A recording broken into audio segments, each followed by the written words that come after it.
A woman in a little English village walking her dog. These were circumstances which people would think were nightmarish. It broke a family. It caused the most horrendous shockwaves to a community. You could sense that a village like this wasn't used to crime of that degree. There was no possibility that he could be tried again for that offence. I think it gave him this powerful energy that he used to terrorise people. His behaviour was vile. This was a historic ruling in terms of double jeopardy. It was legally groundbreaking. It was high stakes. This was the first in the country. He clearly thought he'd effectively got away with it.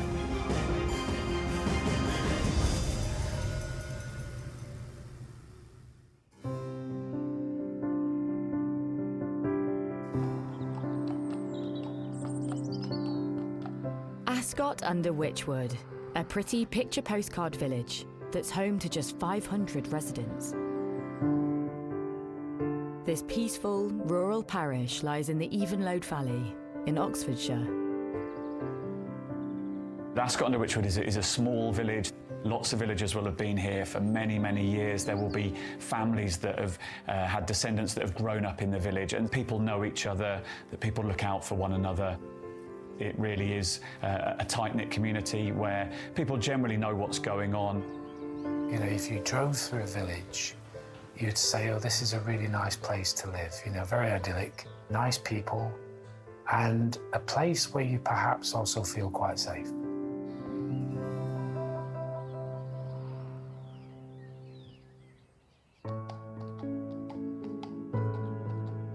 In this idyllic Oxfordshire village lives mum of two, Vicky Thompson. Vicky was an absolutely delightful mum, wife, and, you know, loved her family, great family unit. People that came into contact with her, you know, equally found her delightful. You know, she was a lovely, kind lady. Vicky was a key part of the village community, as many people were. People would have known her in the village, and clearly living a nice, quiet life in the Oxfordshire countryside. She's often seen out walking her beloved dog, Daisy. She loved the fact that she could just, you know, come out of her front door and within moments she'd be surrounded by fields, you know, with the dog and the children. So, you know, for her, I think it was a perfect place for her to bring up her family.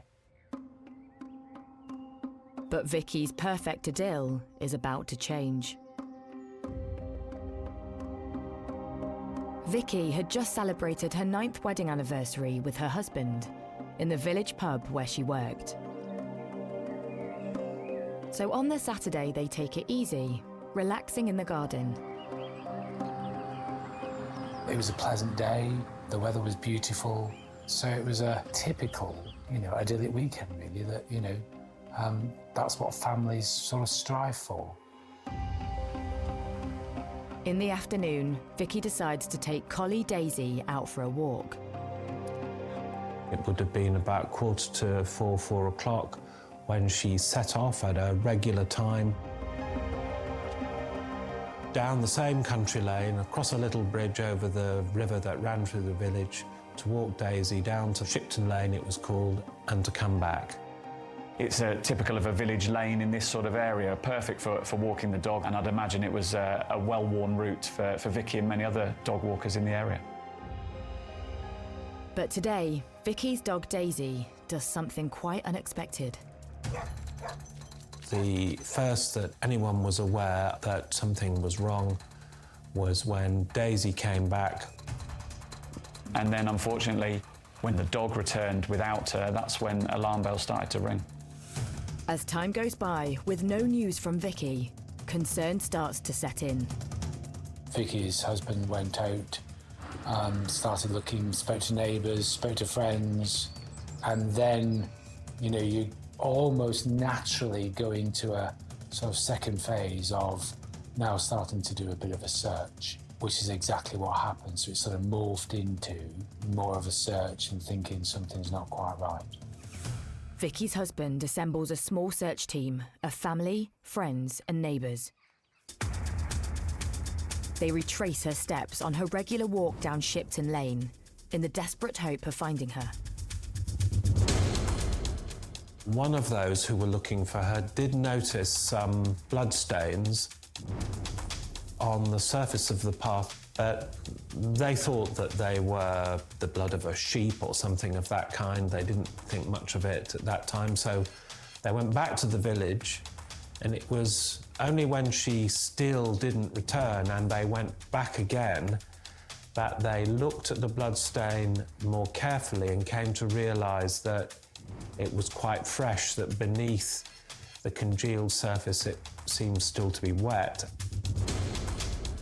But much more importantly, nearby they then found some broken pieces of jewellery which were very quickly identified as hers. And that then became a source of real alarm, and I think it was that discovery which prompted the first call to the police. Finding that jewellery, all that did was, I think, heighten the sense of nervousness within those that were looking for Vicky at the time. As police make their way to the scene, the frantic hunt continues for Vicky. Her husband and neighbours are terrified she's clearly come to some harm. They make their way further down the lane. This is Shipton Lane.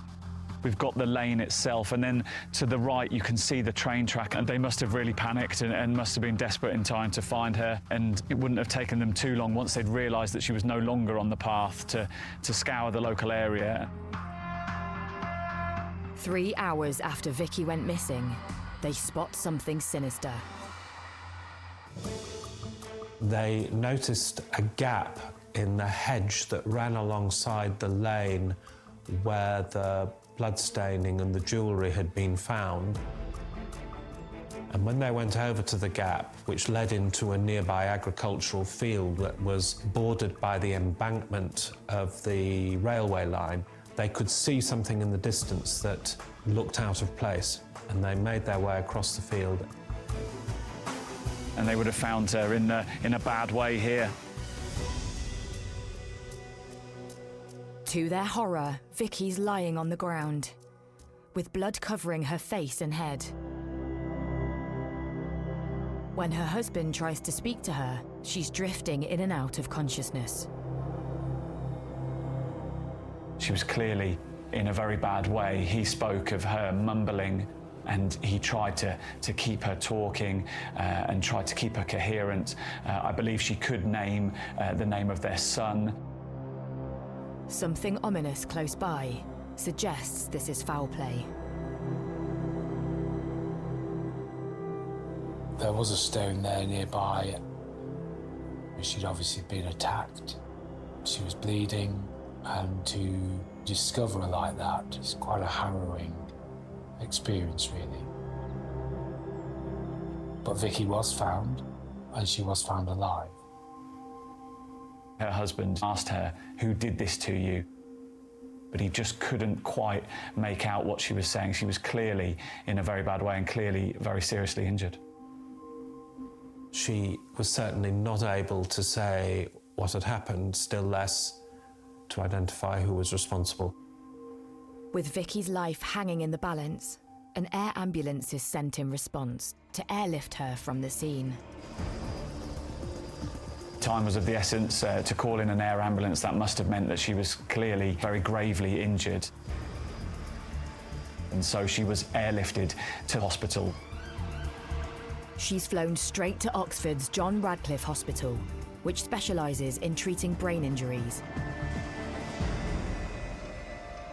She'd suffered multiple blows with a hard object to her head, which had caused skull fractures and serious brain damage. As police secure the crime scene, their minds turn to the violent attacker on the loose.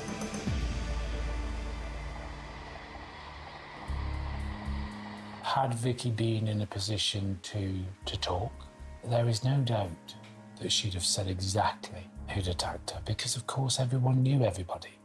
Sadly, she wasn't able to do that. With no immediate suspect in the frame, the fear of an attacker living in their tight-knit community is the talk of the village. People think that it could have been them, that it seemingly there's no targeting, that perhaps this was just a random attack on any dog walker. It could have been them. And I think that probably did strike home to the local community and perhaps the wider community in the county and beyond. Within the community, there's no doubt that it was colossal. You know, that fear of crime can be just as powerful. And when you've got a small community that has been completely rocked by what unfolded, there's no doubt that it impacted that community severely. Over the next 6 days in intensive care, Vicky Thompson fights for her life. Her condition quite quickly deteriorated, and she died a few days later.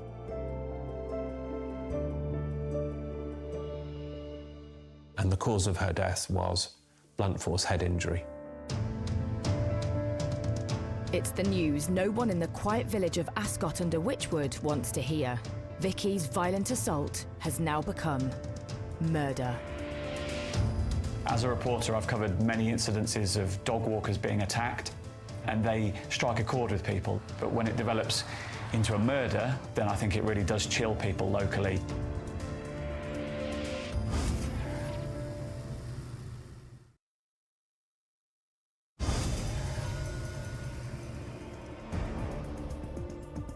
In the quiet Oxfordshire village of Ascot-under-Wychwood, mum of two, Vicky Thompson, has been brutally attacked whilst out walking the dog, and dies 6 days later from her injuries. With Vicky's violent killer still at large, her community and the wider public are in shock. The profile of the case, of course, was substantially enhanced by where it took place, because this was a late summer's afternoon, a woman in a little English village walking her dog. These were circumstances which, upon reading them, people would think were nightmarish. This was not something that was supposed to happen. And I think for that combination of reasons, it very quickly attracted a great deal of publicity. So the pressure's on for Thames Valley Police to track down Vicky's brutal attacker. This is the area where the incident occurred, and it is typical of an Oxfordshire village. We're on the edge of the Cotswolds, and it is a lane. You can clearly see why it was popular with dog walkers. It's the kind of lane that's quite overgrown. It's the kind of area that someone who didn't want to be seen could perhaps sort of conceal themselves and look as people walked along. We've got the railway line to my right here, the embankment, which is where Vicky was found. Since the assault, police have been sweeping the area, looking for clues that could lead to the killer. Looking at the lane, looking at the jewellery that was found, it was a view that perhaps where she was found wasn't necessarily where she was ultimately attacked at the time. Scenes of crime officers retrace the killer's steps, back to the bloodstains on the path where they believe the attack happened. As with all crime scenes, you know, that becomes the most fundamental starting point of your investigation. Because what's left behind is what you need to try and secure. At the attack scene, clumps of blood-stained hair are found on nearby rocks. Vicky was clearly struck about the head with a blunt instrument, potentially a rock or a stone, and clearly suffered very serious head injuries. It then appears that she was moved somehow, perhaps dragged over towards a railway line. Although the attack happened in broad daylight, investigators have got their work cut out finding any witnesses. This is the Cotswold line. It is a pretty quiet line. There isn't a main line. There won't be too many trains coming past at any time of day. And so no one would have really witnessed it. There wouldn't be too much passing traffic. Police are also trying to work out why Vicky was dumped by the railway line.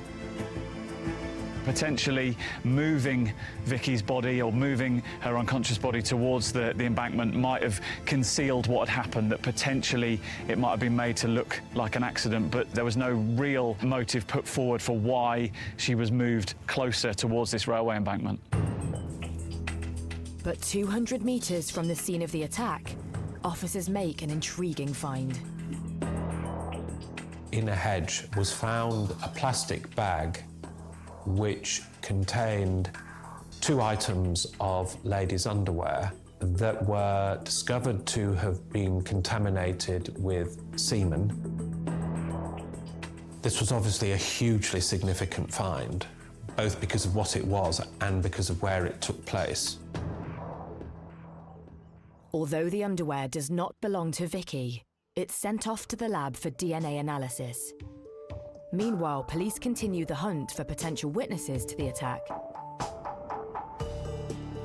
2,500 people would eventually be interviewed in the surrounding area. A huge amount of work was done. House to house was done, lots of statements taken. Because unless you start to build up a picture, you can only do that by engaging with the community. And so it was a significant, large investigation, treated as a serious investigation right from the very outset. But in the village, one name starts coming up on the doorstep. 20-year-old odd job man, Mark Weston. And there's those that, are mischievous and those that are perhaps, trouble. Mark Weston was trouble, not mischievous, he was trouble. And the investigation identified Mark Weston as a key suspect, and they had every reason to do so. And police are told Weston is often seen on the path leading towards the crime scene, Shipton Lane. He used to go down there. This is a chap, we've got to bear in mind, he didn't have a day job. He hanged around. So this place was a sort of regular haunt. There was lots of witnesses that would place him on this lane because it was a regular thing for him to do. Through door-to-door inquiries, 4 separate villagers tell police they saw Weston heading towards Shipton Lane just before the approximate time of Vicky's attack. The local post office clerk claims she saw him looking alarmed, covered in sweat, and running away from the village only an hour later.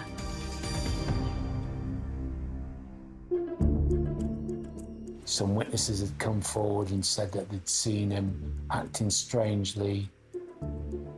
It became very clear, as a result of the inquiries that went on, that Weston became a suspect. So police pay a visit to Mark Weston. On the morning of the murder, he claims he went fishing and shopping, but was at home all afternoon during the time of the attack.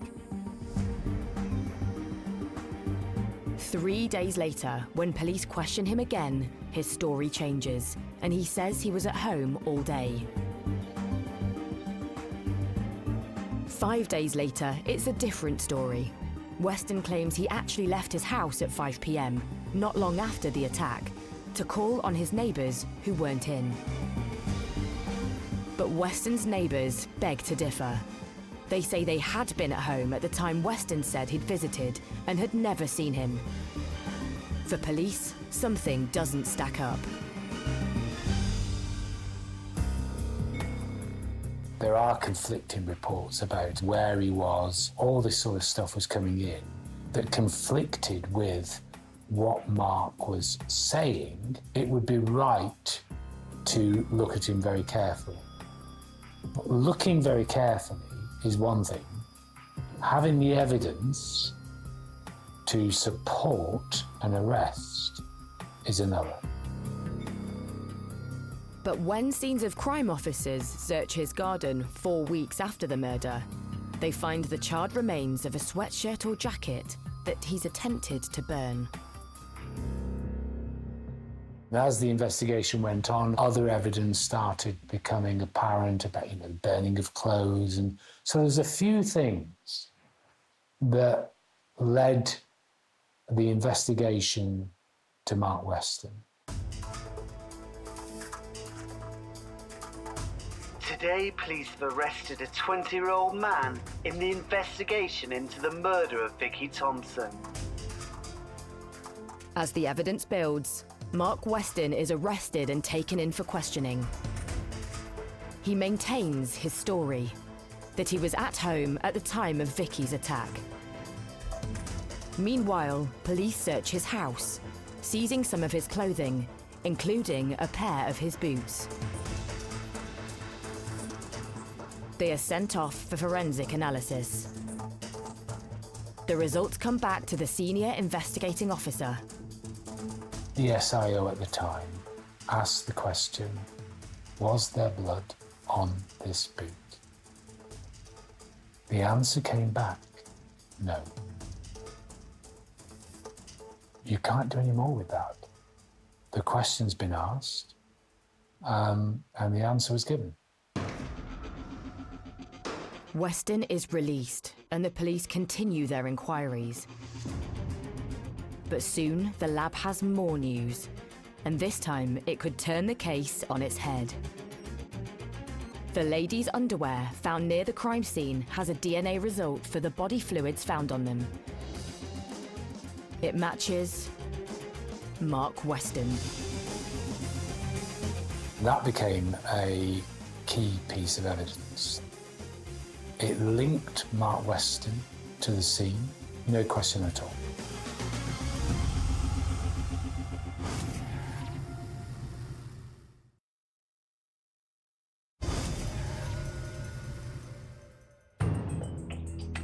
In Ascot-under-Wychwood, Oxfordshire, police have a prime suspect for the murder of mother of two, Vicky Thompson. DNA linked to Mark Weston is found in a bag of ladies' underwear close to the attack scene. With this new key evidence, police now believe they've established a motive.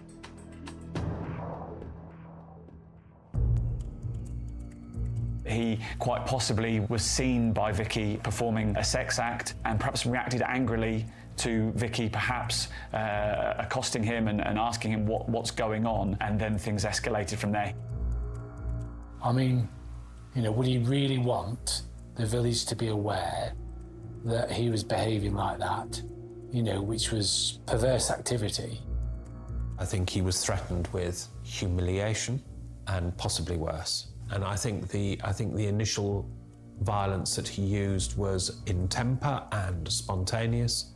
Once things start to go wrong, they get worse. And I'm afraid I think that's what happened here. As Weston is put under the spotlight, more evidence is uncovered, linking to the bag of underwear found near the attack scene.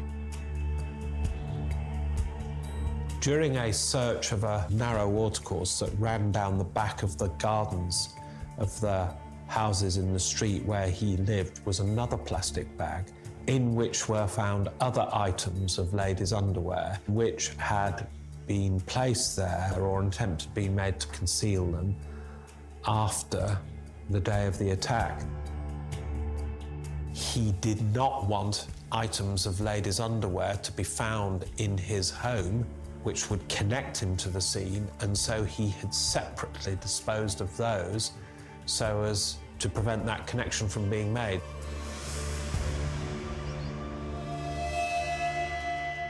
Although none of this underwear belonged to murder victim Vicky, police can now see Weston's trying to hide a sordid secret. It was the underwear of women who lived in the village, and it had been taken from their washing lines, and he was using it for a sexual purpose. His reputation in the village from that day onwards would have been destroyed. I think there would have been an element of ridicule in it for him, and it might well be that he just couldn't bear the thought of that. It seemed from the evidence that Mark Weston perhaps had a troubling relationship with women and perhaps fixated on some women locally. We will never know. Today, a 20-year-old man has been charged with the murder of Vicky Thompson. 6 months after Vicky Thompson's brutal killing, Mark Weston is charged with her murder. Then, in November that same year, he finally faces trial at Oxford Crown Court. But before the case barely gets underway, the prosecution's dealt a serious blow. I think the police and perhaps the Thompson family felt very aggrieved that the judge presiding over the trial ruled inadmissible some key evidence, and that was that bag found with 2 pieces of underwear containing DNA from Weston very near the scene. That was ruled inadmissible. The jury couldn't know about that. With little other evidence proving Weston's inappropriate sexual behaviour, the judge believes this one piece of proof could unfairly sway the case. The judge felt it just wasn't fair for Weston that he would get a fair trial if that was admitted. And I've got no doubt having that judge make that direction would have been hard to be accepted. But the law is there to protect everybody, whether you're a victim or an offender, to make sure, from an offender's perspective, that you get a fair trial. But police have now lost their vital evidence linking Weston to the crime scene. And so a key bit of evidence, a key bit of fact-finding from the police was ruled out at a stroke. It is unfortunate that that wasn't admitted as evidence. It would have been crucial. It would have significantly helped the Crown's case. As the trial continues, the prosecution case never recovers. There have always been discrepancies and inconsistencies in the accounts which he gave at the time about his movements, but none of that was sufficient to prove an opportunity for him to have been where she was in order for him to have carried out the attack. And in the absence of a piece of evidence which could clearly establish that, it was always going to be difficult. Following a trial lasting 14 days, the jury retires to consider the case. To the court's surprise, they return in just 50 minutes. The verdict? Mark Weston is not guilty. It's a body blow for the police and Vicky's family. An acquittal in 50 minutes or so is fairly rare in my experience, and so clearly the jury in that original trial just didn't feel there was the evidence there to convict Mark Weston. An acquittal so quickly after retirement was interpreted as a declaration of innocence, a statement by the jury not merely that it hadn't been proved that it was him, but that it very definitely wasn't him. It is very disappointing when a jury does come back and return a verdict of not guilty, when you know and you strongly believe that that person is guilty. The case was thrown out very quickly, and so the police and Thompson's family and friends clearly walked away from the Crown Court that day very disappointed indeed. They made their decision at the time that had to be accepted. Mark Weston even appears on local news to boast about his acquittal. Cleared of murder, Mark Weston is this morning back with his family. Well, I've done nothing wrong, but they still kept saying it was me, knowing it wasn't. But now they've come to realise they had the wrong person. And to add salt to their wounds, Thames Valley Police comes under fire from the unlikeliest of places. Following the acquittal, one of the jurors felt sufficiently strong about what they had observed during those proceedings to write directly to Mr. Weston, suggesting that he might sue the Thames Valley Police for a wrongful prosecution. Although Weston secures legal aid to do this, his case runs out of steam. So he turns to other ideas of how to seek revenge. There's a thought that you might quietly just go back and just be perhaps under the radar. Weston was none of that. when he got acquitted, I think he had a sense of empowerment. He acted with impunity after that. He moved back into the community and he taunted the community perhaps in some ways and literally harassed people who'd been involved in that original trial. He didn't try to fade away. Barely a year later, Weston launches a campaign of harassment against the village bobby who helped investigate the case. Day and night, he makes up to 50 silent phone calls to the PC, his wife and their 2 daughters. He terrorised the officer. And bearing in mind, that's how we policed. You know, we're in that community, we're part of the community, because you are a member of the village. And I've been there, and it's lovely. But the thought of them being terrorised is just harrowing.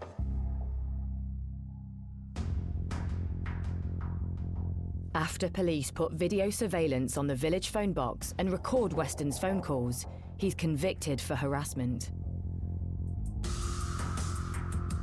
Weston is sentenced to a 2-year conditional discharge and a restraining order. So next, Weston moves on to another villager who also provided evidence in his murder case. I believe he put some posters up around the village and he made remarks about people being a grass, and clearly he went on the offensive. Weston shines lights into his neighbour's house and posts threatening notes through her door.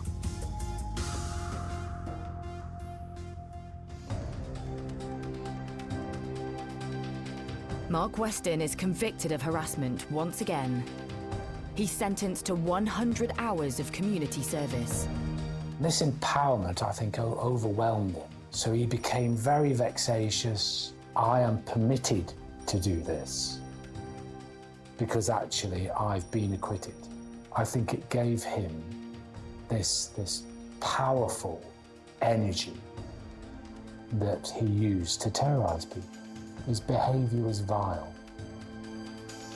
He was perhaps a little bit arrogant. He didn't feel that he was under any threat from being hauled back to court. The law at the time meant that he couldn't be retried for the same offence, and so he clearly thought he'd effectively got away with it. But a change of law on the horizon would soon give the investigators new hope. Why? Because we knew, without question, that Mark Weston killed Vicky.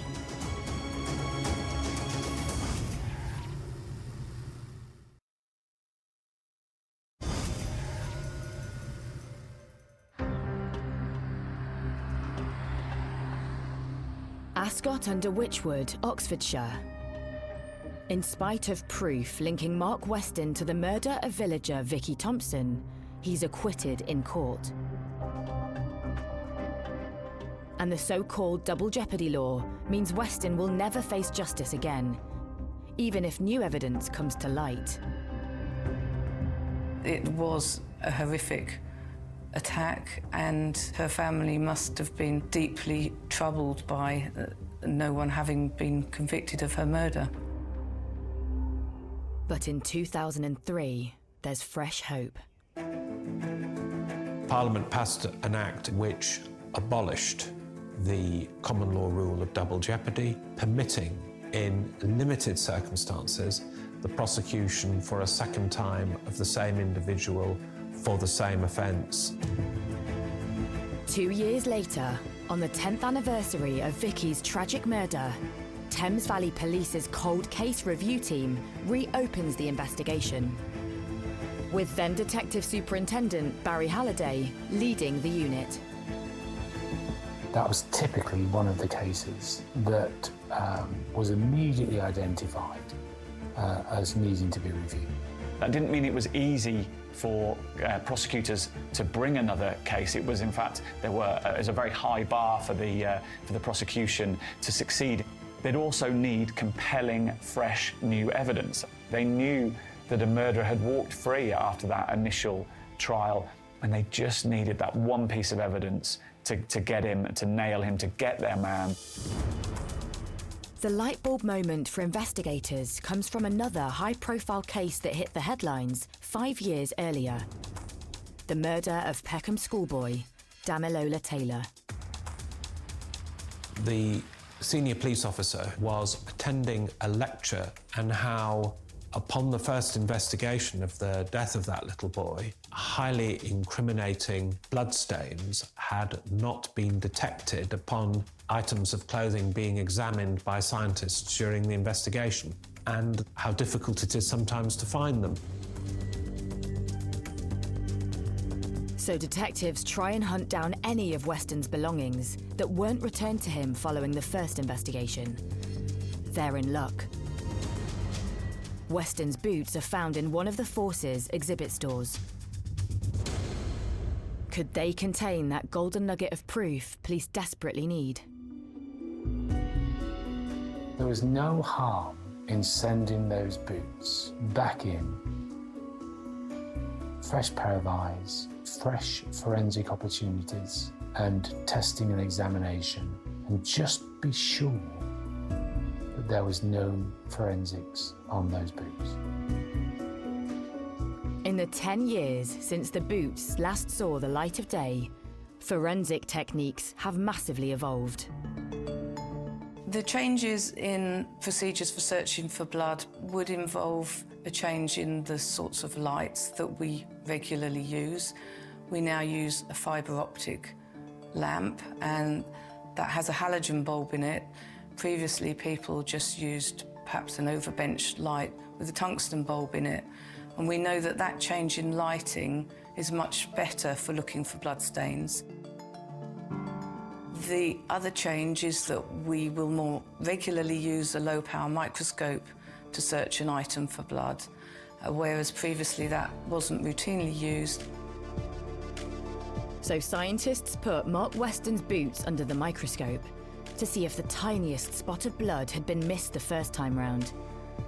The fact that they are black proves to be the greatest challenge.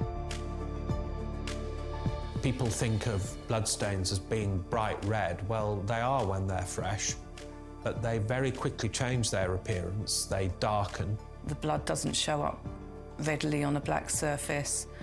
There are also lots of nooks and crannies, and it has a very intricate surface, so it's a difficult item to examine, and I think even a careful and diligent scientist could miss blood if they weren't examining it under optimum conditions.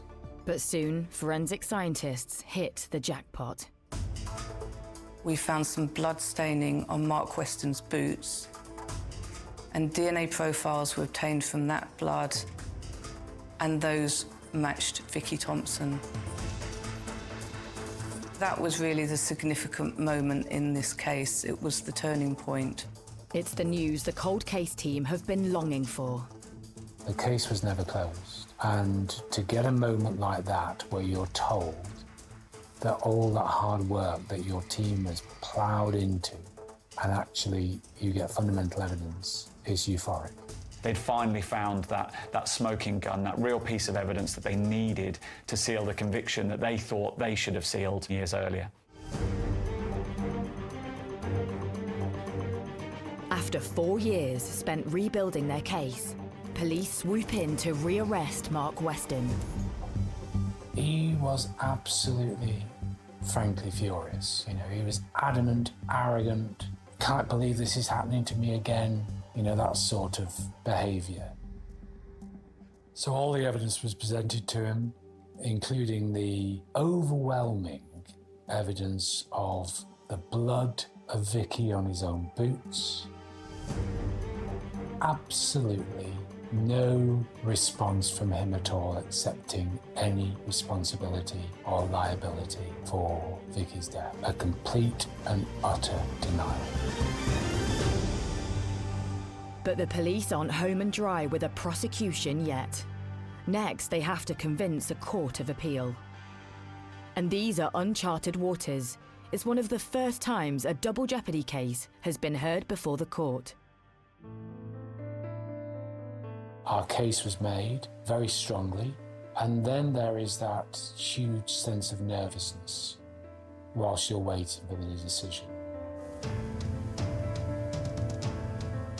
After weeks of waiting, police and prosecutors finally get news. Given how compelling the evidence was, the Court of Appeal made the decision that it was in the interests of justice for Mr. Weston to be tried again, and his acquittal was quashed. That was agonising, waiting. But the news came back. You are elated. It was a great moment when we heard that the Court of Appeal had overturned the acquittal. This was a historic ruling in terms of double jeopardy and introducing new scientific evidence. 5 months later, Weston finally hears the murder case against him for a second time. There was a real sense that Thames Valley Police had been given a second chance here, and so there was a sense of tension that the police were gambling in a sense, that this was their final throw of the dice. It was high stakes. The tension was immense, and Weston continued to be as arrogant as ever. But this time, the discovery of underwear near the crime scene linked to Weston is allowed to be heard in court. It's clear even he can't explain away the overwhelming evidence against him. There wasn't going to be much anybody could do about the fact that her blood was found on his boots. The scientific evidence this time round was simply unanswerable. Perhaps he knew that his time was finally up, and that last piece of evidence was crucial, and he couldn't fight this any longer. But Weston's fate is once again in the hands of the jury as they retire to consider their verdict. The trial was absolutely extremely intense. That wait was probably the most sensitive, nervous time I've ever experienced. The jury delivers their verdict. Mark Weston is finally found guilty of Vicky Thompson's murder. 15 years after her death, the judge jails him for a minimum of 13 years. This arrogant man, this man who'd sort of taunted those who tried to bring him to justice, was finally behind bars. It's a relief to the husband who comforted his dying wife after Weston's vicious attack. It doesn't bring back his wife, and nothing can, of course, but it was the verdict they wanted. It was big, it was significant, but let's not lose sight of the real fact here. The real fact here is Vicky lost her life. She shouldn't have done. It broke a family. It caused the most horrendous shockwaves to a community. And this individual evaded capture for all those years. And the case will forever be etched in the memory of the quiet Oxfordshire village of Ascot under Wychwood. It was clearly a case that had a big impact locally, and perhaps continues to do. People haven't forgotten what's happened, and so that case does still live long in the memory locally. And what of Mark Weston himself? There's no remorse, there's no acceptance. This was a miscarriage of justice. Well, that was rich. A miscarriage of justice occurred years ago. Weston committed that murder, and Vicky's life was taken away by that monster, nobody else.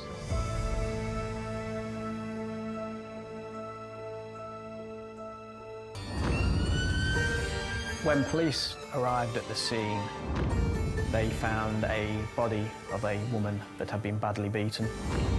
She had numerous injuries, more than 20 in total, mainly to her head. She was covered in blood. It was a shocking sight. She'd been battered to death. It looked like there'd maybe been a burglary. The house had been ransacked. The fact that this has happened in broad daylight, at a time when people are taking their children to school, it strikes fear throughout everybody. A lot of people are scared living around here. You just can't believe that it's happened.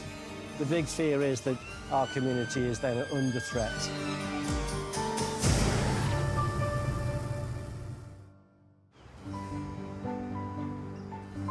In the heart of the East Midlands, lies historic Lincoln. It's just got a wonderful, timeless feeling to it, Lincoln. We are a place of great historical interest. We got everything, castles, cathedrals. There's a great many medieval churches, and there's a great waterway in the centre as well, the Brayford, established by the Romans. So we are a good tourist destination. And people like the fact we're not overly commercialised. We just think it's a wonderful, vibrant place. And in recent years, Lincoln has become increasingly popular with overseas students. The university, which is a huge university and, well, pretty much world famous, they've got colleges as well. Well, there are a lot of students, and a lot of the students are foreign nationals, many from the East Asian area. There is a nice mix. To the south of Lincoln, on the River Witham, lies the suburb of Sincil Bank. Sincil Bank area of Lincoln is a very tight-knit community, being adopted by the students and working-class Lincoln folk. A stone's throw away from the football ground. It does have a very villagey feel. You will see children playing football in the street. The Sincil Bank community is very diverse. I've been a resident my whole life, and we have a lot of people that are from different ethnic backgrounds. And because we're so close to the university and stuff, we do get a lot of uni students come to live down here, especially now that the university's getting more popular. We also have a lot of elderly people, but we always try and find a way to build that community together. It's more like a village. People are always supportive of each other. It's just a nice, friendly place. Everybody knows everybody on the street and everybody chats with everybody. All the kids play out together. It's got a proper community vibe.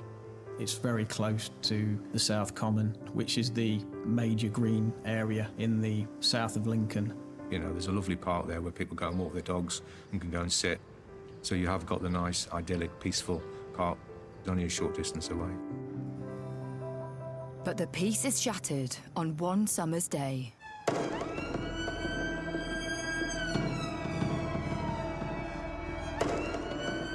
At 12:20 p.m, police are called to an address in Sincil Bank.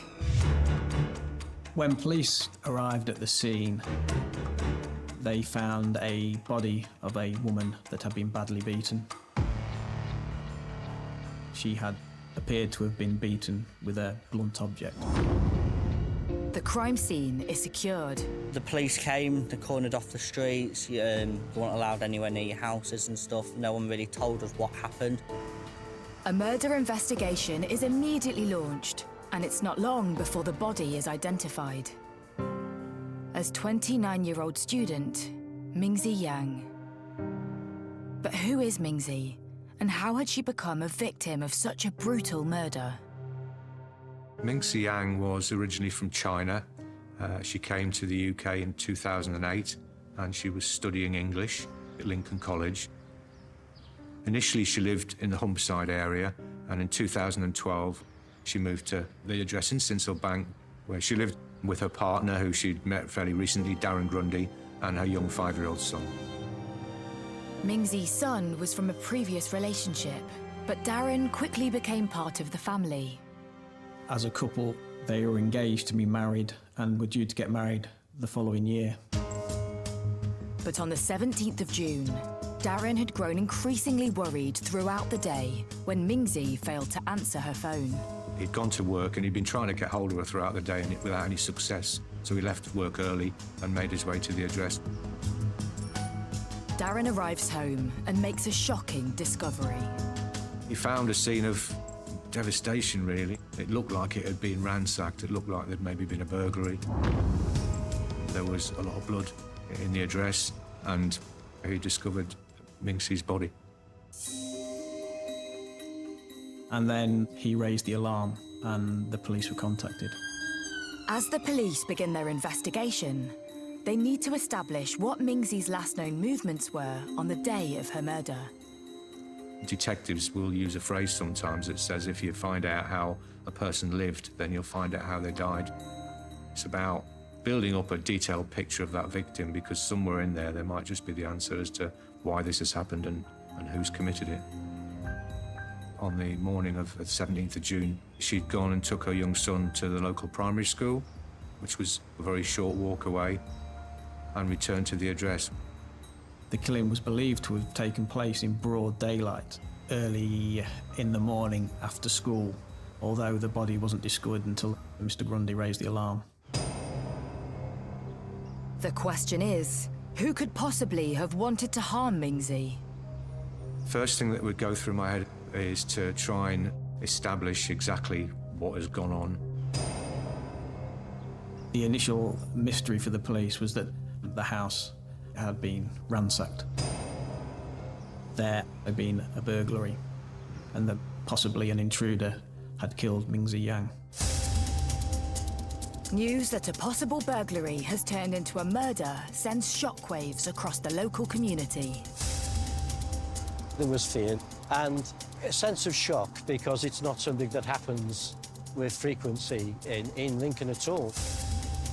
And the big fear is that our community is then under threat. I remember hearing about it. My mum and my dad told me about it, and it was very upsetting.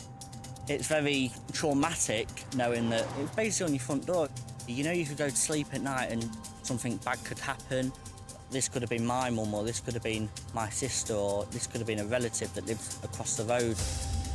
Everybody was massively scared of what had happened because it was so close to home. It's 2 minutes away from the pub that I run. So that day, customers were coming in absolutely shocked and stunned with all the police cordons. It just is unheard of around here.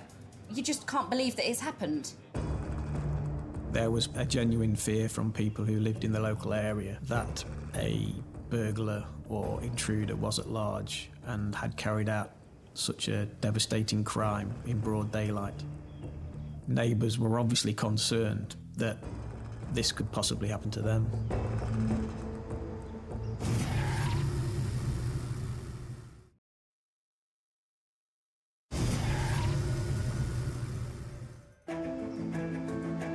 In the Lincoln suburb of Sincil-Bank, the community is shocked to hear of the murder of 29-year-old mum, Mingzi Yang, who has been beaten to death in her own home in what looks like a robbery gone wrong. She was a local student. She'd got a child. We just couldn't believe that somebody like her had been killed. And the fear on the streets is growing.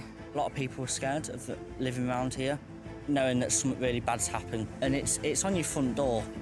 The first feeling is one of shock, and then wanting to know really what had happened, was the public at risk. When something like this happens in the community, there's a massive impact. There's lots of children and families in this area, so to have something so tragic and awful happening on your doorstep, it strikes fear throughout everybody. That's all we were talking about. Everybody was just in utter disbelief that something like that could happen so close to home. And a lot of them will have been friendly with Mingzi Yang in any event, so apart from the personal impact, you really do get a build-up of tension throughout the community. People feel understandably frightened. Who's committed it? Why have they committed it? Are they going to come back and do it again? If it is a burglary, is our house going to be the next target? With such a brutal murder happening on a busy street, police are taken aback at the boldness of the crime. Mingzi had a young son who had been dropped off at school, and the killing was believed to have taken place sometime between about 9 and 10 a.m. The fact that this has happened in broad daylight, at a time when people are taking their children to school, in a place like this, which appears quite peaceful and tranquil, is actually quite shocking. The idea that an intruder had managed to get into this house unnoticed and carry out this killing was obviously very frightening for local people. With the attack suspected to have occurred early in the day, police reach out to the locals for any potential information that may lead them to Mingzi's attacker. You're really looking for witnesses.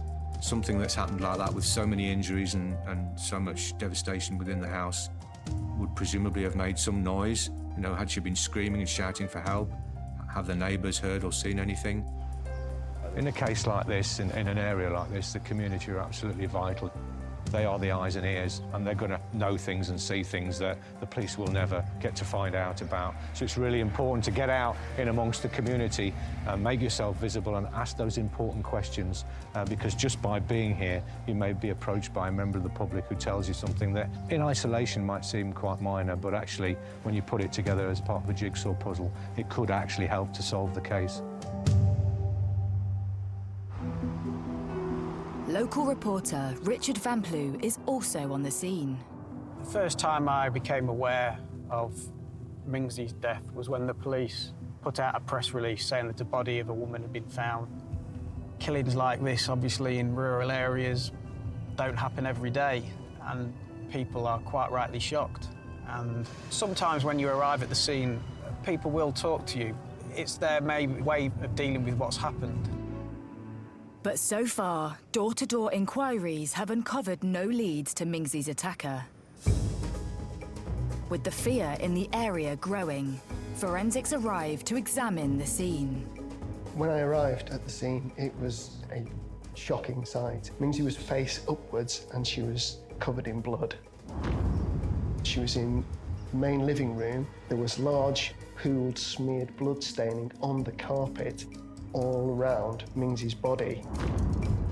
There was a white radiator near where Mingsy's body was found, and there was spots of blood spattered onto the white radiator.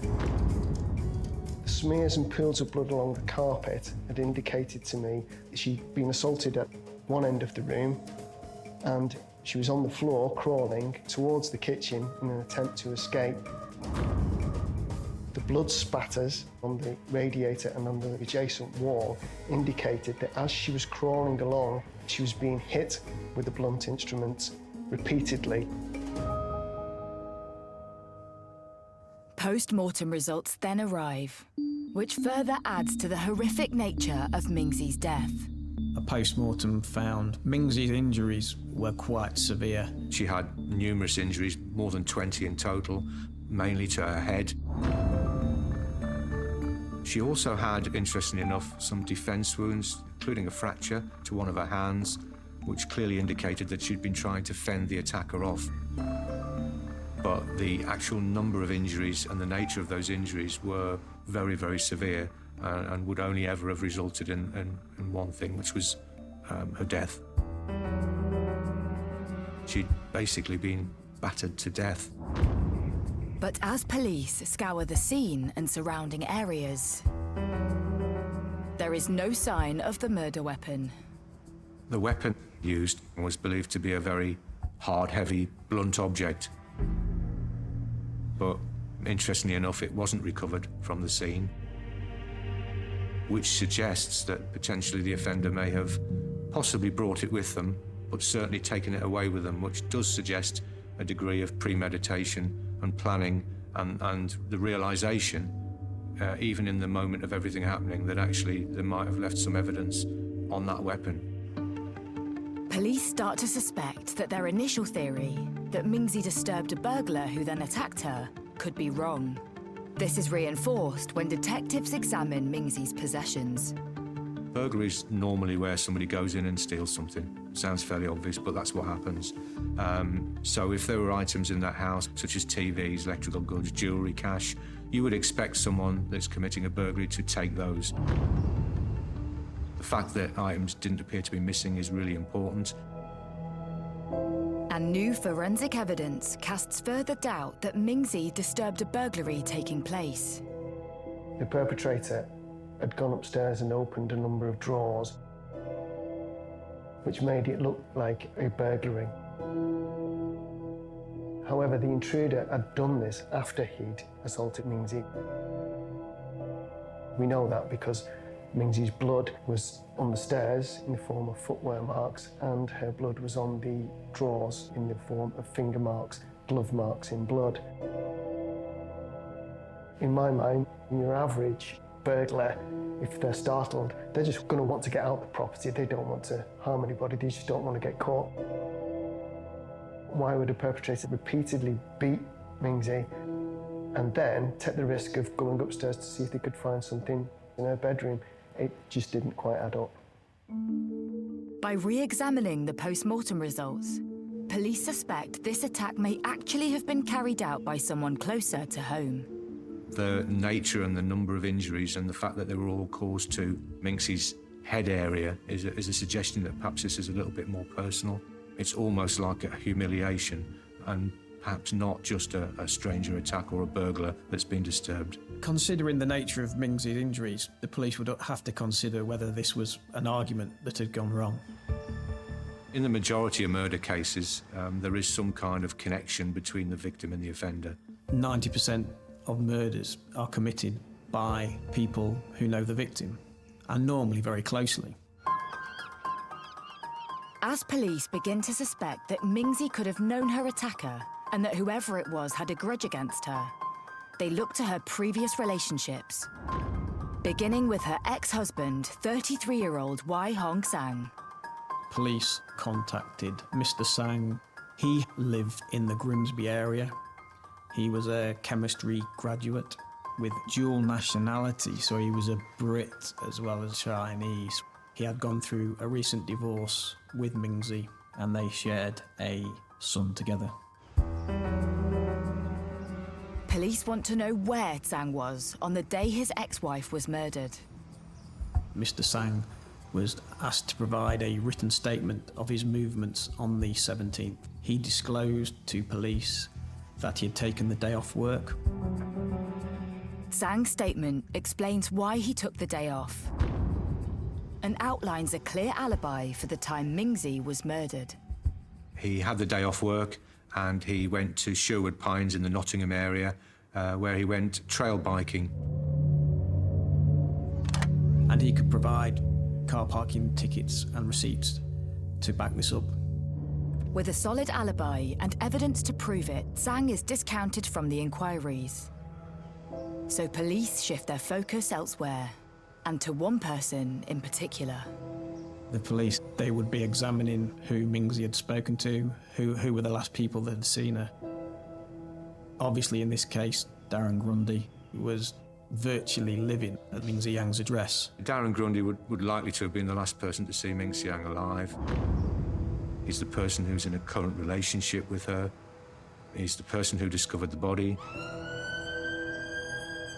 Mingsi Yang's fiancé, Darren Grundy, is taken in for questioning. And it isn't long before the police make an announcement. Darren Grundy is arrested on suspicion of the murder of Mingsi Yang. He's taken into police custody, and the police think that they have their man. All of Darren's clothing was seized and submitted to the laboratory for examination.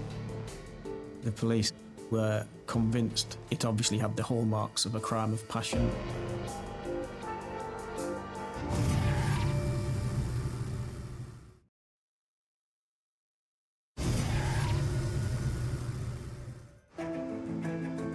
It's been 24 hours since the body of 29-year-old student Mingsi Yang was discovered at her home in the Lincoln suburb of Sinsel Bank. And police have arrested her fiancé, 32-year-old Darren Grundy, on suspicion of murder. Darren Grundy was the person that reported her death and was also possibly the last person to see her alive. He was taken into police custody, during which time he's questioned and the police seek to gather further evidence and information to strengthen their case. Police believe the attack on Mingsi was carried out by someone who knew her. Police were convinced that this was a crime of passion. It's not unusual with crimes of passion that the victim is badly beaten. Mingsi had been beaten and sustained over 20 injuries. The hallmarks of a crime of passion, I would say, are extreme violence, humiliation, degradation, that sort of thing. Doing something that's really personal, so, destroying something that really means a lot to somebody. And often it is extreme, gratuitous violence, where there's clearly been some kind of loss of self-control, because it is such a personal issue. Now in police custody, Darren faces intense questioning from detectives. The interview of a murder suspect is different from the interview of a witness. It's far more detailed. The officers that interview a murder suspect will be specially trained, and they use tactics and techniques with the intention of getting as much information as possible. During the interviews, Darren Grundy maintains that he went to work that day and he was trying to get hold of Mingsi Yang during the day. He couldn't get hold of her, so he decided to leave work early, and he came home from work early and he found her dead in the home. But police aren't convinced by his account and detain him further. In order to hold someone in custody for more than 36 hours, the police need to go to a magistrate's court in order to keep that person in custody. So this is a serious situation for Darren Grundy. He's in custody, and obviously the police think that they have their man. When police receive forensic results from Darren Grundy's clothing, the findings change the course of the investigation. When we looked at Darren's clothing in the laboratory, there was no blood spattering on there. The blood staining on him was quite minimal, and it's not what I would expect from the perpetrator. I would expect to find a lot of small spots of blood on the perpetrator's clothing, especially around his lower legs. If you imagine when Mingsy's moving around the room and she's being constantly struck, the blood is spattering onto that radiator. Those small spots of blood will also spatter back onto the assailant. Didn't see anything like that at all on Darren's clothing. But then a member of the public comes forward with some information that turns the case on its head.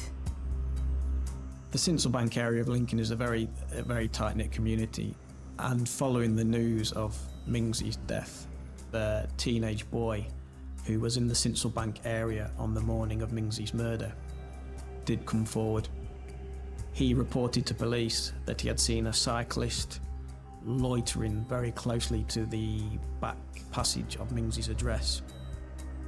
The young boy saw a man on the pedal cycle cycling around this area, and he actually saw him go into an alleyway, which is where the address in question is. He remembered clearly that that cyclist was wearing a blue workman's helmet rather than a cycling helmet. He made eye contact with the cyclist and then watched as he wheeled that bike into Mingsy's passageway. But who was the cyclist? And could they be responsible for Mingsy's murder? The physical description the boy gives narrows down his identity. This key witness reported to police the cyclist was also of East Asian appearance. The police now had to explore people who knew Mingsy matching that description. And at this point, the police become aware that actually they've been looking at the wrong man. And they focus their inquiries in a different direction. Darren Grundy is released without charge. And attention now falls on an individual from Mingsy's past. The description of the cyclist matched Mingsy's ex-husband, Mr. Sang. Wai Hong Sang had already provided police with a convincing alibi, saying he was over 40 miles from Mingsy's home on the day of her murder, enjoying a day out biking at Sherwood Pines Forest. Mr. Sang has a solid alibi. He'd travelled to Sherwood Pines, where he had spent the day trail biking. So police are then tasked with establishing his movements exactly and whether it is possible that this cyclist could be Mr. Sang. In the eyes of the investigation, there is obviously a big difference between police suspecting that this cyclist may be Mr. Sang and may have committed the murder, but proving it to a jury is obviously a whole different matter. In an attempt to track down the mysterious individual spotted by a local teenager, police trawl through thousands of hours of CCTV from across Lincoln. There are so many CCTV cameras now, private, local authority. People have them on their houses as well. It's a real critical part of any murder investigation. The police will be looking at trying to find that person at that location or as close as possible, and then trying to find where they went from there. Where did the cyclist come from? Ideally, what did they do whilst they were in the area, and then where did they go afterwards? And after hours of rigorous detective work, police finally spot the cyclist. What it actually showed was that this particular cyclist, who was quite distinctive in description, particularly with a hat that he was wearing, was picked up on 40 separate occasions in 16 different locations in and around the Lincoln City area. The route of the cyclist was quite clear from the footage that he'd come into the city in the early hours of the morning, then made his way out of the city again. The man is seen cycling away from Lincoln just after 9 a.m, around 3 hours before Mingsi's body was discovered. Detectives analysed the footage to see if the cyclist in question is indeed Mingsi's ex-husband, Wai Hong Sang. One of the main difficulties in proving identity of someone on CCTV is the quality of the footage. It's vastly improved since many years ago when it was really poor, but you still do have systems now, for one reason or another, that are not particularly clear. They're grainy. You may struggle to identify someone. With the identity of the cyclist still unclear from the CCTV footage, police bring Sang in for questioning. The police will be looking at his background, his movements, and his relationship, trying to gather as much information. They'll be looking at inconsistencies with his account, and it may be that he can't give certain information. So they'll be trying to build up a case against him using the factual information that they know and anything which can either confirm or disprove his account. Under caution, Sang gives the same account he provided in his written statement. Wei Sang told the police that he had gone to Sherwood Pines in Nottingham. He'd driven straight there from his home address in Grimsby, and he'd been there for the duration of the day. He was also able to produce some receipts from parking in the Nottingham area and a petrol receipt as well. Despite Sang providing receipts to prove his alibi, police attempt to investigate his digital footprint by looking into his phone activity on the day. He had turned his phone off when he left home, which he said was the usual thing that he would do when he was going trail biking. So what the police decided to do instead was to examine the sat-nav on his car. And what officers discover reveals a major hole in Sang's story. The inbuilt car sat-nav actually showed that he hadn't gone directly from Grimsby to Nottingham, but he'd driven from Grimsby to Lincoln, where he'd parked in a lay-by for at least 2 hours, and then afterwards had then gone to Nottingham. So there was a huge hole in the alibi. It's a shocking revelation. Police now know Sang was parked up in a lay-by on the outskirts of Lincoln on the day of Mingsi's murder. Could it be that Sang had cycled from this location to Mingsi's home in Sinsel Bank? Police look again at the CCTV of the suspicious cyclist. The analysis of the cyclist and the CCTV showed quite clearly with the times involved that he would have had the opportunity to have parked his vehicle on the outskirts of Lincoln, cycled into Lincoln to Mingsi's address, killed Mingsi, and then cycled back out of the city again, back to his car, and then driven to Sherwood Pines in Nottingham, where he claimed that he'd been all day. This key CCTV evidence proved Mr. Sang did have the time available to cycle into Lincoln and murder his ex-wife. But the CCTV footage is still unable to prove if Wai Hong Sang was at Mingsi's home on the day of the murder.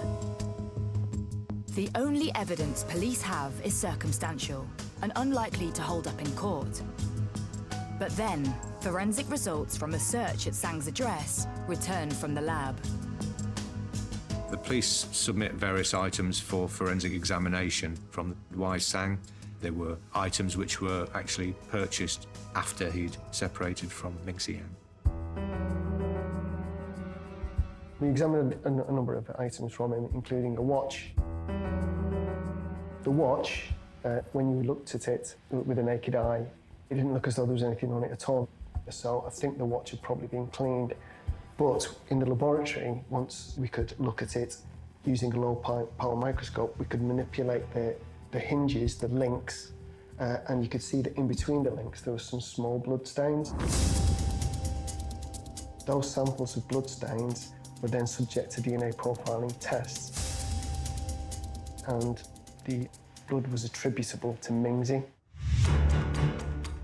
As well as the traces of Mingsi's blood found on her ex-husband's watch, further shocking evidence is found on a bicycle belonging to Sang. The bike that we examined was a different bicycle from the bike in the CCTV, but it was in the car on the day. The initial visual examination of that bicycle, we couldn't find any blood. But once we got it in the laboratory with specialised lighting and the long pole microscope, there was a small blood stain was located on the handlebar. Again, that was subject to DNA profiling test, and that came back blood attributable to Mingsi. So, from my examination of these objects, it was obvious that he has tried to cover all of his tracks, and he has done so quite successfully because we've only found these two small blood stains. We examined many other items from that individual and didn't find anything on them. And he's obviously done a good job of covering his tracks, but these minute traces left in these difficult to locate areas is what indicated that he was the perpetrator. Wai Hong Sang is charged with the murder of his ex-wife, Mingsi Yang. The police have circumstantial evidence. They have Wei Sang in Lincoln, in the area at the time of the murder. They have the forensic evidence that links him as well. What they haven't got is a specific motive or a reason why he's committed this awful attack on his ex-wife. Police obviously believed they had their man, but now they had to prove a motive. Why had Mr. Sang chosen to kill his ex-wife?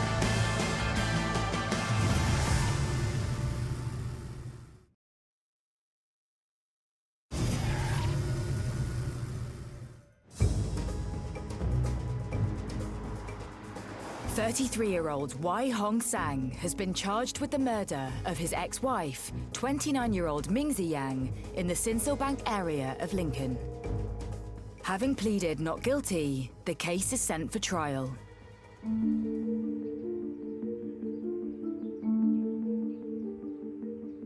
Mr. Sang's trial was heard at Lincoln Crown Court, which is a very old courtroom in the grounds of Lincoln Castle. It is all a wood panel building.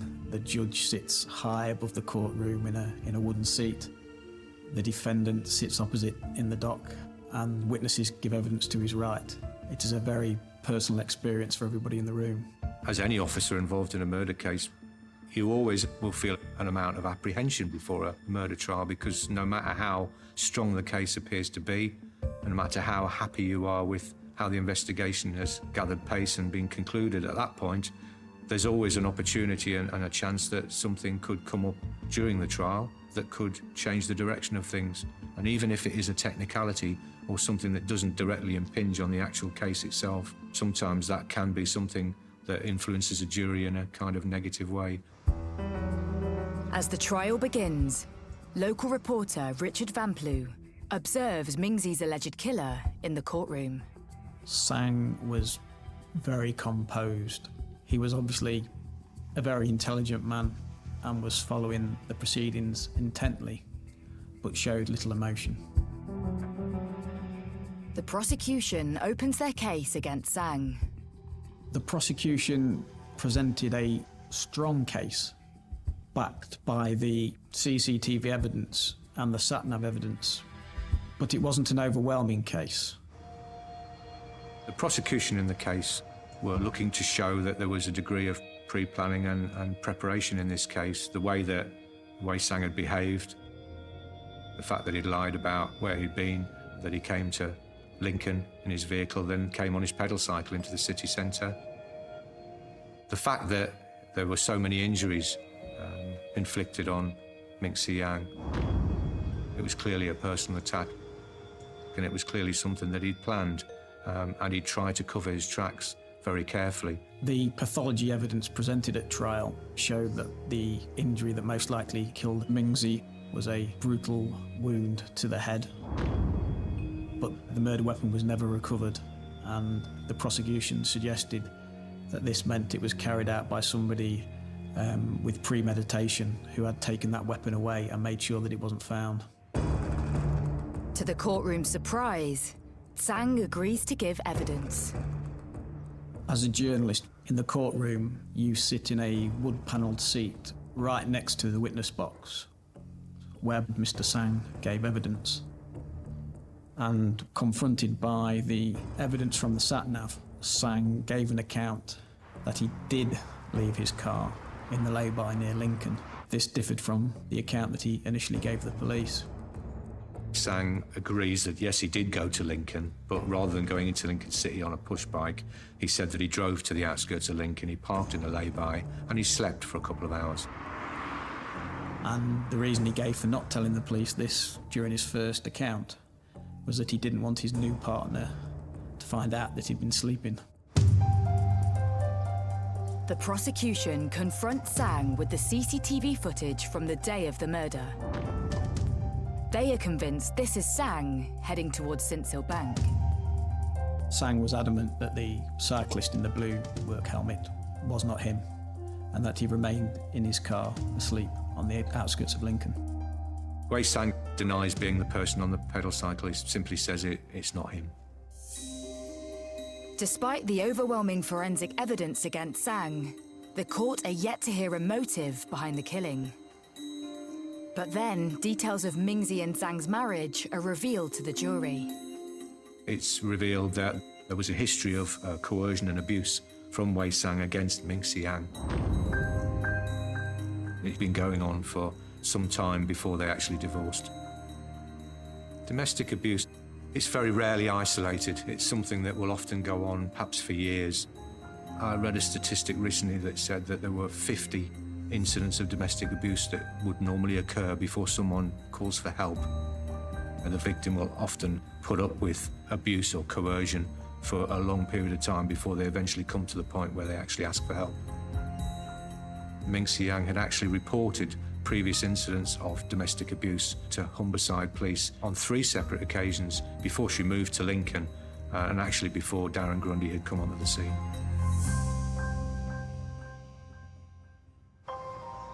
In 2012, Mingzi divorced from Tsang and moved to Lincoln to start a new life for herself. The pair then only saw each other when handing over their son to one another as part of an arrangement made by the court. The abuse that she had suffered appeared to have ended. But then, relations with her former husband took a sudden drop.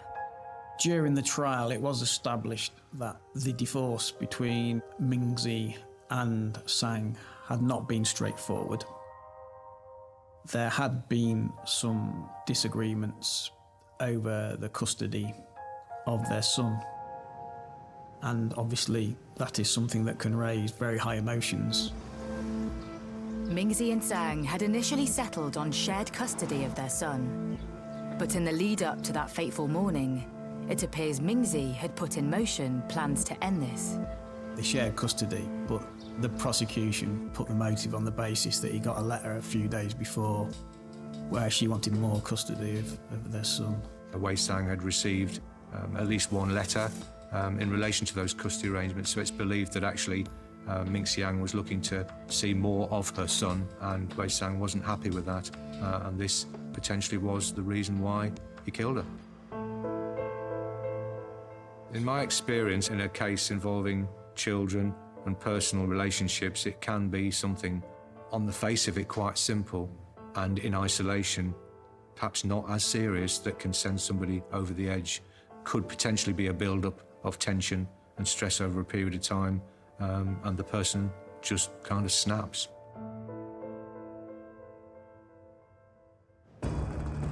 In January 2015, the jury at Lincoln Crown Court returns its verdict. Wei Hong Tsang is found guilty of Mingzi Yang's murder. He is sentenced to a minimum of 28 years in prison.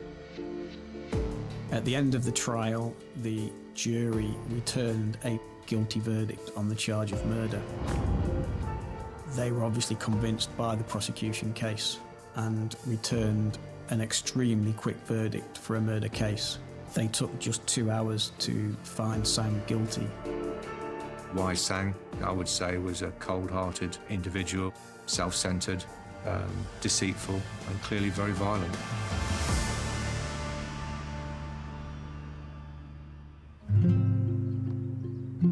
But with his cleverly constructed alibi, initially deceiving police, was there a chance that Sang could have walked away with murder? This case stands out because the murderer prepared a very clever alibi before carrying out the killing. It is not unusual for people to try and create an alibi after they carry out a murder or a killing.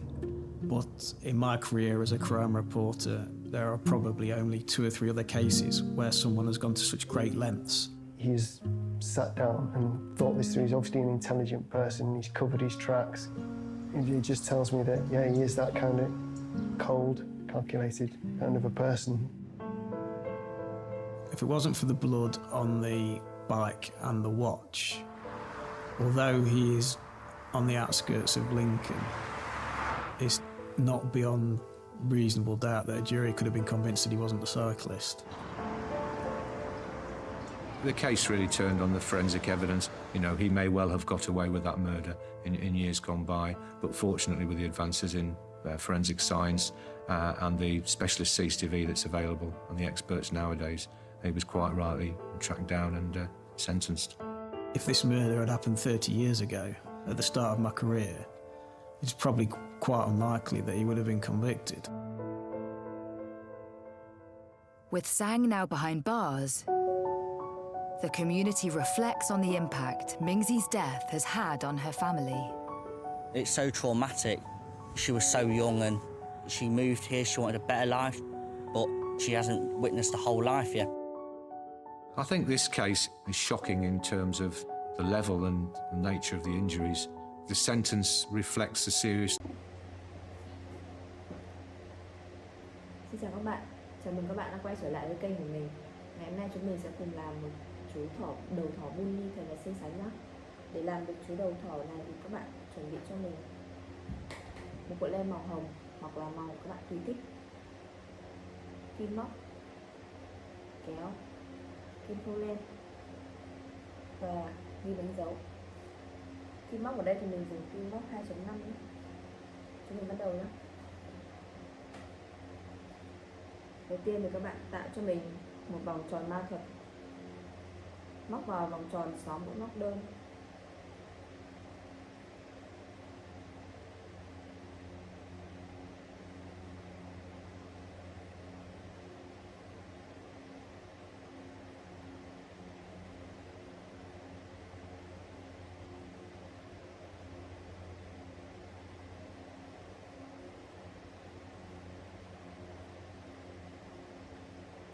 Sau đó siết chặt sợi dây. Ở đây thì mình sẽ không móc xoắn ốc nữa mà mình móc bình thường. Thì các bạn sẽ trượt mũi vào chân móc đầu tiên.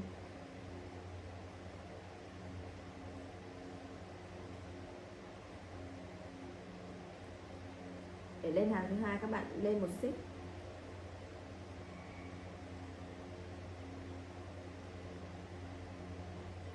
Ở hàng thứ hai này các bạn móc cho mình mỗi chân móc 2 mũi móc đơn cho một chân, tức là mũi tăng đấy.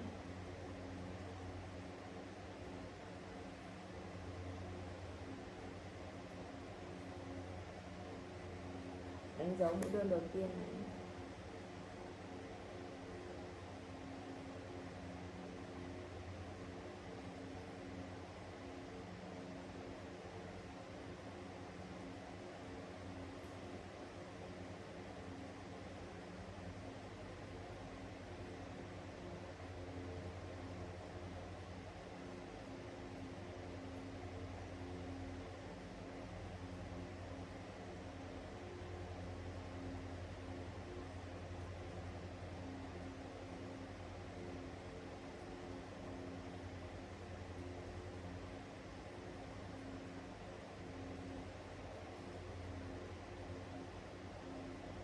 Kết thúc vòng này các bạn có tổng là 12 chân móc.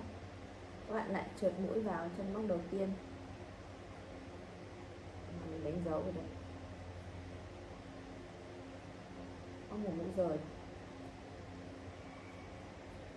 Để lên hàng tiếp theo các bạn lên cho mình một xích. Ở hàng thứ ba này các bạn sẽ móc cho mình một cụm, một đơn một tăng. Chân đầu tiên một mũi đơn.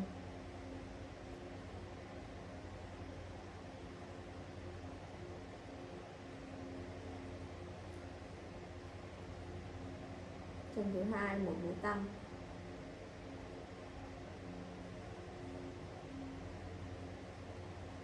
Lặp lại tương tự nhé.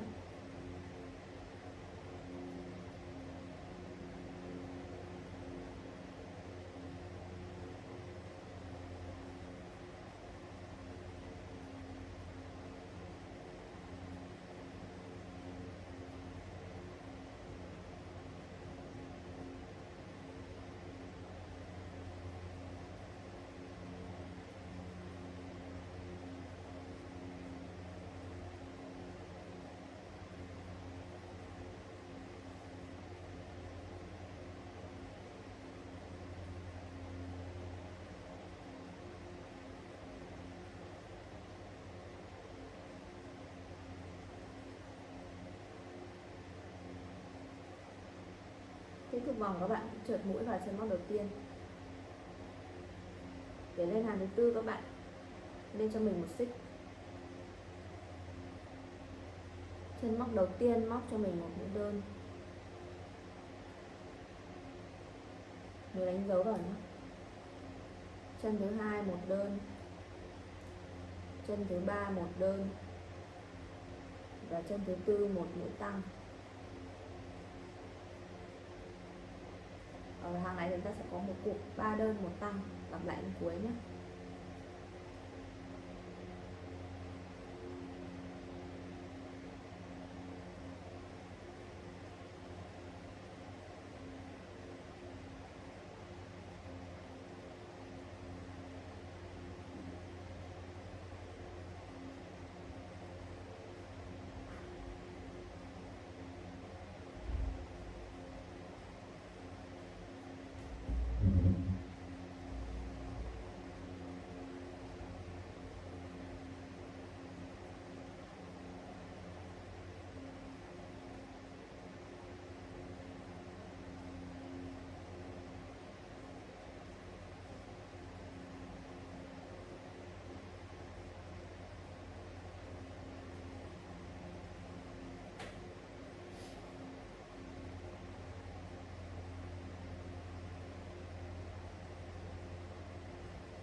Ở hàng thứ tư này các bạn sẽ móc cho mình một cụm, đấy là chân đầu tiên một mũi đơn.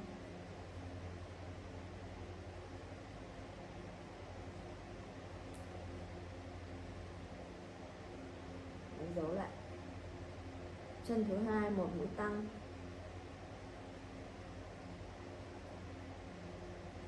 Chân thứ ba một mũi đơn.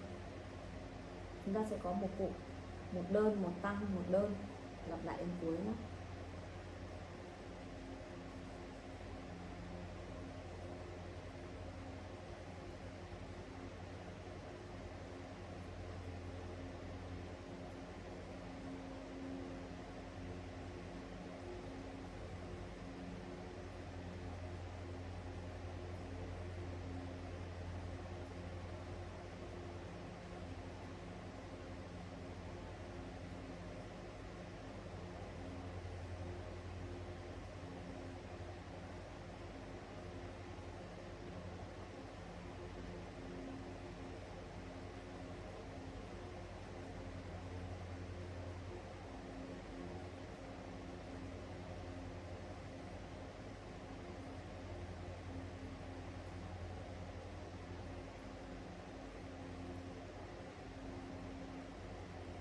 Kết thúc hàng các bạn trượt mũi và chân móc đánh dấu.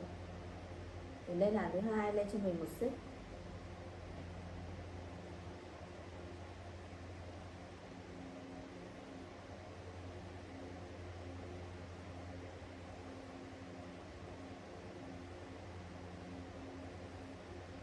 Ở hàng thứ 5 này các bạn sẽ có cho mình một cụm 3 mũi đơn, 1 mũi tăng, lặp lại đến cuối nhé. Chân đầu tiên một đơn này.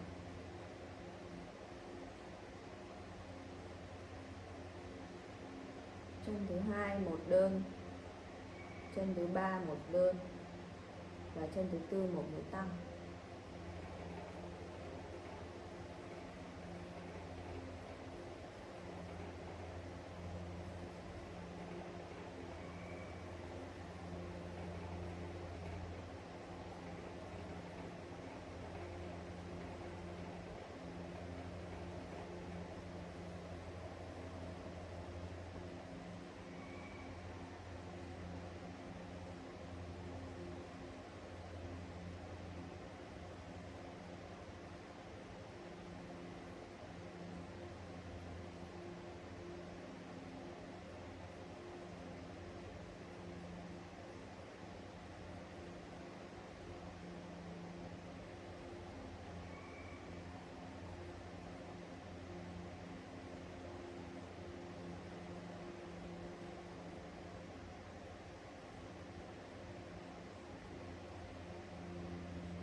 Kết thúc hàng các bạn trượt mũi vào chân móc đầu tiên.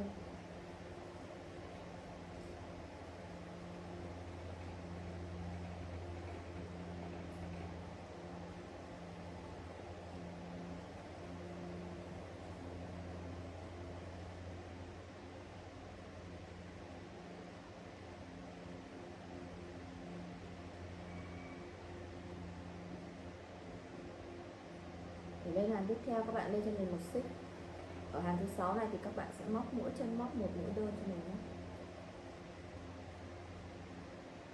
Tổng chúng ta có ở hàng này là 30 chân móc.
7 và thứ 8 chúng ta cũng làm tương tự, mỗi chân móc một mũi đơn nhé. Các bạn cứ lên một xích và sau đấy móc mỗi chân một mũi đơn.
Kết thúc hàng thứ 8 thì các bạn trượt cho mình vào chân móc đầu tiên.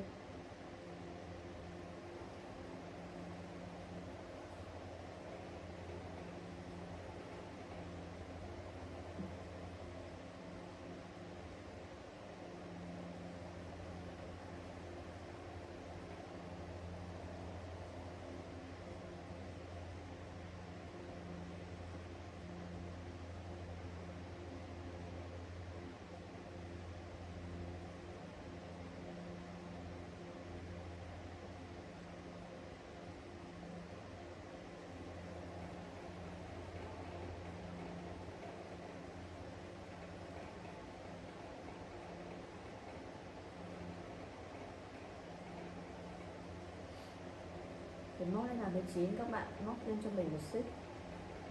Ở chân móc đầu tiên các bạn móc một mũi đơn.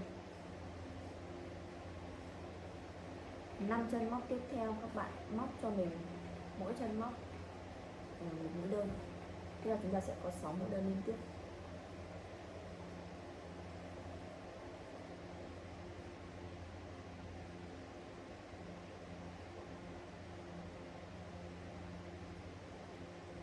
Xong 6 mũi đơn rồi chúng ta sẽ đến 3 mũi tăng liên tiếp.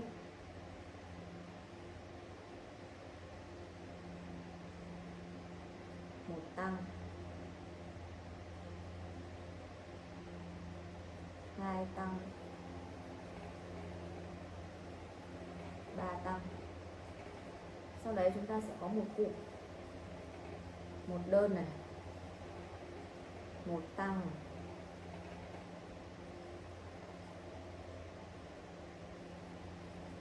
và một đơn. Cụm này lặp lại 4 lần nhé. tiếp một đơn này, một tăng này, một đơn này, ngày thứ ba này,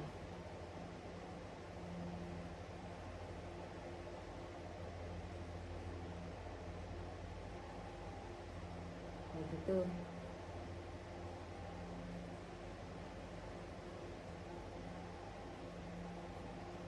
đủ 4 cụm này rồi chúng ta lại đến tiếp tục 3 mũi tăng.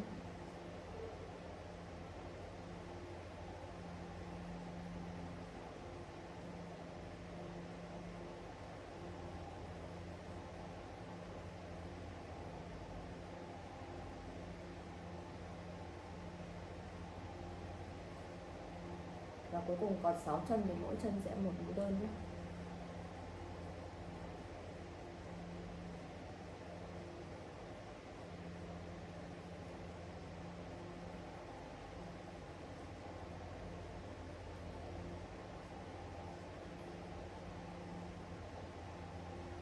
Kết thúc hàng các bạn trượt mũi vào chân móc đầu tiên. Ở hàng thứ 10 các bạn lên cho mình một xích. Hàng này các bạn móc mỗi chân một mũi đơn cho mình cho đến cuối hàng. Chúng ta có tổng là 40 chân móc.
Kết thúc các bạn cũng trượt mũi vào chân móc đầu tiên. Ở hàng thứ 11 các bạn móc tương tự, mỗi chân móc một mũi đơn, lên một xích rồi móc mỗi chân một đơn nhé.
12 các bạn cũng móc lên cho mình một xích.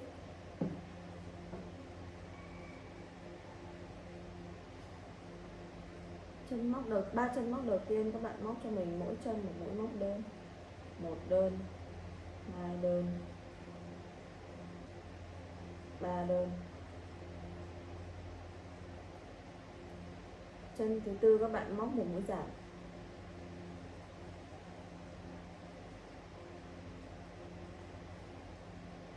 Mũi giảm là các bạn lấy ở cái cạnh mũi mà quay về phía lòng trong lòng mình này. Làm lại tương tự 3 đơn 1 giảm.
Kết thúc hàng chúng ta lại trượt mũi ở chân móc đầu tiên. Đây là thứ 13 các bạn móc cho mình một xích. Chân móc đầu tiên một mũi đơn.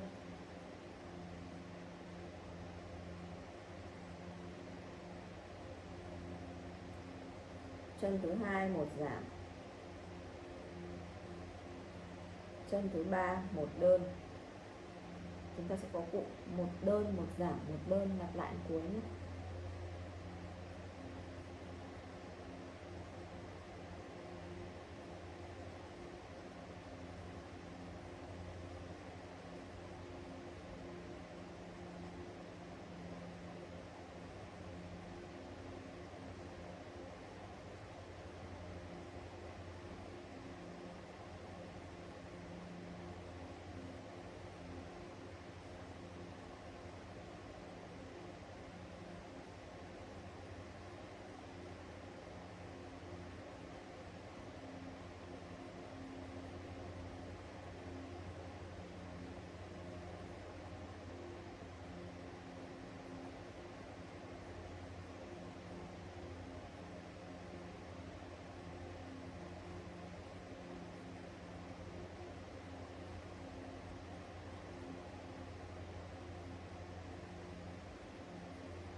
Kết thúc hàng các bạn vẫn trượt mũi nhé.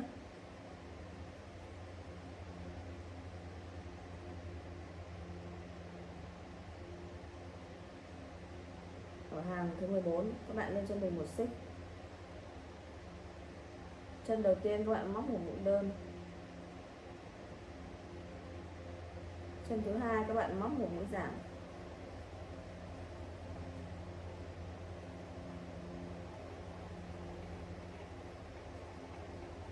Ta sẽ có cụm một đơn một giảm lặp lại cuối nhé.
Thuốc hàng này thì các bạn tiến hành nhồi bông cho mình nhé.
Ở hàng cuối cùng này các bạn móc lên cho mình một xích.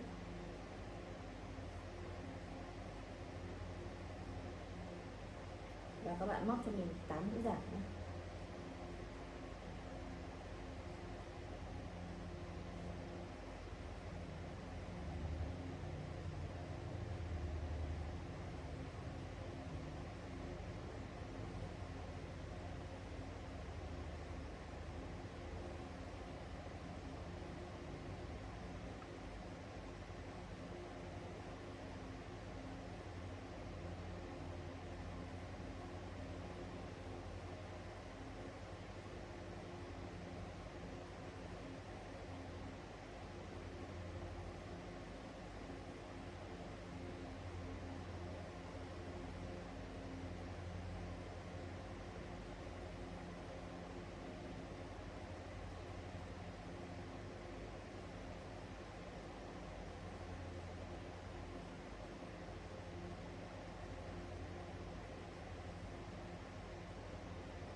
Sau đây các bạn cắt len, cắt một đoạn nữa để sau đấy chúng ta khâu cái miệng lại.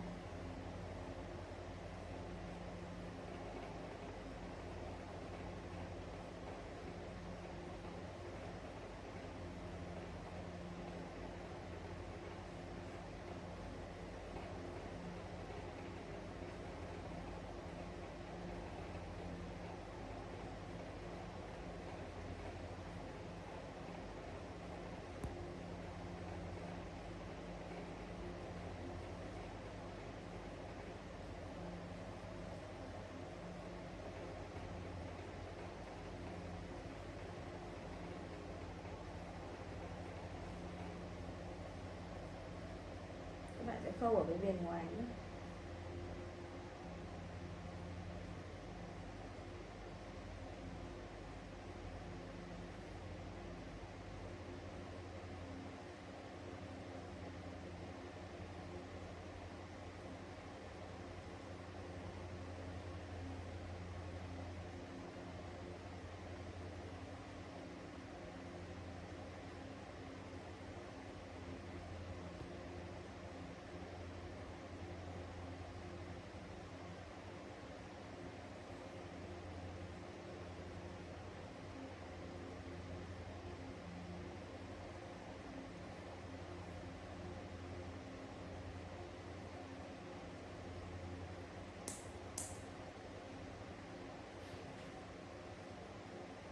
Vậy là mình đã móc xong phần thân, phần đầu của chú thỏ rồi.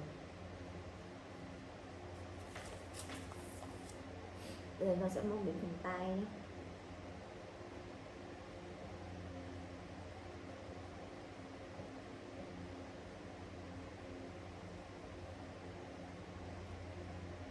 Các bạn tạo cho mình vòng tròn 3 thuật.